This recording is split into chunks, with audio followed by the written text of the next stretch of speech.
Hello student, आज हम अपने सब्जेक्ट प्रिंसिपल्स ऑफ अकाउंटिंग में पार्टनरशिप अकाउंट्स को कंटिन्यू करने वाले हैं। आज हम इसके अंदर एक इम्पॉर्टेंट हेड जानेंगे जो कि है distribution of profit among partners. जो प्रॉफिट का डिस्ट्रीब्यूशन है पार्टनर्स में वो कैसे किया जाता है, ठीक है। तो जो the profit and loss of the firm are distributed among the partners in an agreed ratio. जो प्रॉफिट और लॉस होता है फर्म का वो डिस्ट्रीब्यूटेड होता है पार्टनर में एक अग्रीड रेशियो पर। However if the partnership deed is silent, अगर हमारी जो पार्टनरशिप डीड थी, जो डॉक्यूमेंट था जिसमें सारा कुछ मेंशन था, वो साइलेंट है इस मैटर में, तो the firms profit and losses are to be shared equally by all the partners. तो उस कंडीशन में क्या होगा, उस दशा में जो फर्म का प्रॉफिट और लॉस होगा वो शेयर्ड हो जाएंगे इक्वली, समान रूप से इक्वली शेयर हो जाएंगे उसके सभी पार्टनर्स में, ठीक है। In case of sole partnership के केस में द प्रॉफिट और loss ascertain by the profit and loss account transfer to the capital account. तो प्रॉफिट एंड लॉस किस में ट्रांसफर होगा, कैपिटल अकाउंट में, किसके, प्रोप्राइटर के, in case of sole partnership में। लेकिन in the case of partnership के दशा में हाउएवर सर्टेन एडजस्टमेंट, कुछ निश्चित एडजस्टमेंट, जैसे कि हैं आपकी इंटरेस्ट ऑन ड्राइंग्स, आहरण पर ब्याज, इंटरेस्ट ऑन कैपिटल, पूंजी पर ब्याज, सैलरी टू पार्टनर्स, जो सैलरी होती है जो पार्टनर को दी जाती है वो, एंड कमीशन टू पार्टनर्स, जो कमीशन दिया जा रहा है पार्टनर्स को, are required to be made. For this purpose it is customary to prepare a P&L appropriation account. तो जहाँ पर पार्टनरशिप के दशा में कोई किसी केस में सर्टेन एडजस्टमेंट जहाँ होती हैं, जहाँ इंटरेस्ट ऑन ड्राइंग होती है, इंटरेस्ट ऑन कैपिटल होती है, सैलरी टू पार्टनर होती है, कमीशन टू पार्टनर होती है, तो उस कंडीशन में इस उद्देश्य के लिए एक अकाउंट प्रिपेयर किया जाता है, उसको बोलते हैं P&L एप्रोप्रिएशन अकाउंट, ठीक है। अभी इसकी हम जनरल एंट्रीज समझेंगे आज के वीडियो में।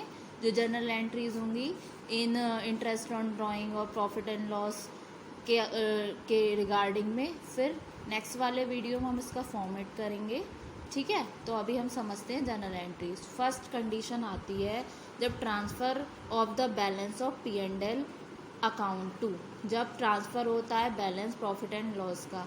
कंडीशन आती है फर्स्ट, जब P&L अकाउंट ट्रांसफ़र होता है balance profit and loss appropriation account में, जब कंडीशन फर्स्ट आती है, इस कंडीशन में क्या है, if profit and loss account shows a credit balance, यानी कि जब नेट प्रॉफिट शो होता है, क्रेडिट बैलेंस शो करता है आपका P&L अकाउंट, तो उस कंडीशन में आपकी एंट्री बनेगी profit and loss account debit to profit and loss appropriation account, ठीक है। अब सेकंड कंडीशन आती है इसी में, अगर if profit and loss account shows a debit balance, profit and loss account show करता है आपका डेबिट बैलेंस, यानी कि नेट लॉस होगा, तो उस कंडीशन में क्या एंट्री आएगी, जस्ट इसकी रिवर्स एंट्री हो जाएगी, जो बनेगी आपकी profit and loss appropriation account debit to P&L account. अब कंडीशन आती है जब इंटरेस्ट होता है कैपिटल पे, तो उस कंडीशन में एंट्री बनेगी आपकी, जब इंटरेस्ट होगा कैपिटल पर तो एंट्री बनेगी आपकी for crediting interest on capital to partners capital account, तो उसकी एंट्री बनेगी interest on capital account debit to partners capital और करंट अकाउंट इंडिविजुअली, ठीक है। अब कंडीशन आती है for transferring interest on capital to P&L appropriation account, तो क्या एंट्री बनेगी इसकी, profit and loss appropriation account debit to interest on capital account. अब थर्ड आपकी कंडीशन आती है इंटरेस्ट ऑन ड्राइंग, जब ड्राइंग पर हमें ब्याज होता है, तो फर्स्ट कंडीशन आएगी इसमें भी कि for charging interest on drawing to partners capital account, ठीक है।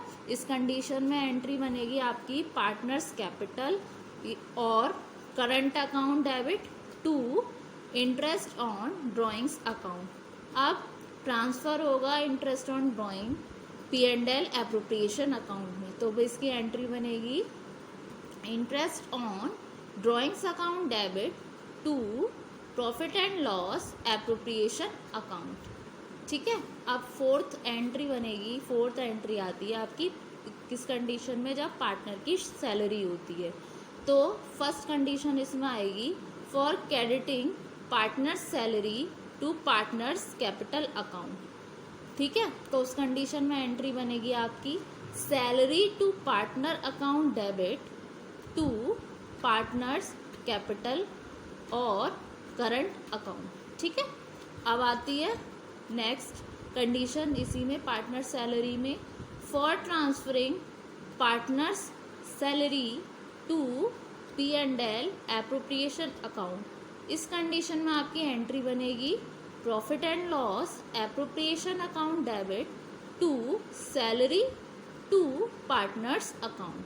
ठीक है, अब आती है फिफ्थ कंडीशन। फिफ्थ एंट्री क्या बनेगी आपकी, जब पार्टनर्स को कमीशन होता है, पार्टनर्स का कमीशन होता है, तो इसमें फर्स्ट कंडीशन आती है for crediting commission to a partner to partners capital account. उस कंडीशन में आपकी एंट्री बनेगी commission to partners account debit to partners capital और करंट अकाउंट। अब नेक्स्ट कंडीशन बनेगी for transferring commission paid to partners to profit and loss appropriation account. इस condition में आपकी एंट्री बनेगी profit and loss appropriation account debit to commission to partners capital और current account. ठीक है, ये हो गई आपकी फिफ्थ कंडीशन। अब सिक्स कंडीशन आएगी जब प्रॉफिट या फिर लॉस शेयर होगा आफ्टर एप्रोप्रिएशन। ठीक है, तो इसमें अगर प्रॉफिट आता है तो उस कंडीशन में क्या एंट्री बनेगी आपकी profit and loss appropriation account debit to partners capital और करंट अकाउंट। ठीक है, अब इस कंडीशन में अगर लॉस हुआ, यहाँ प्रॉफिट था, तो P&L एप्रोप्रिएशन अकाउंट डेबिट हुआ, क्योंकि पैसा किस में जा रहा है आपका P&L अकाउंट में। ठीक है, और P&L अकाउंट एप्रोप्रिएशन अकाउंट में एप्रोप्रिएशन हो रहा है अगर प्रॉफिट होगा, जो शेयर ऑफ प्रॉफिट और लॉस है आफ्टर एप्रोप्रिएशन की कंडीशन में अगर प्रॉफिट होता है तो एंट्री बनती है आपकी P&L account debit to partners capital या फिर करंट अकाउंट। अब कंडीशन आती है अगर आपका लॉस होता है तो उसकी एंट्री जस्ट इसकी रिवर्स बनेगी। रिवर्स एंट्री कैसे बनेगी, अगर लॉस होता है लॉस में एंट्री कैसे बनेगी, पार्टनर्स कैपिटल और current account debit to profit and loss appropriation account. Student, आज मैंने आपको इसमें 6 एंट्रीज कराई हैं। उनकी इन 6 एंट्रीज की दो कंडीशन थी, दो केस थे। अब नेक्स्ट वाले वीडियो में मैं आपको P&L एप्रोप्रिएशन अकाउंट का फॉर्मेट बताऊंगी, उसके बारे में बताऊंगी। अभी आपने आज के लेक्चर में जनरल एंट्री समझी, कल के लेक्चर में मैं इसी टॉपिक को कंटिन्यू करूंगी। होप सो स्टूडेंट आपको एंट्रीज समझ आई होंगी। Thank you so much.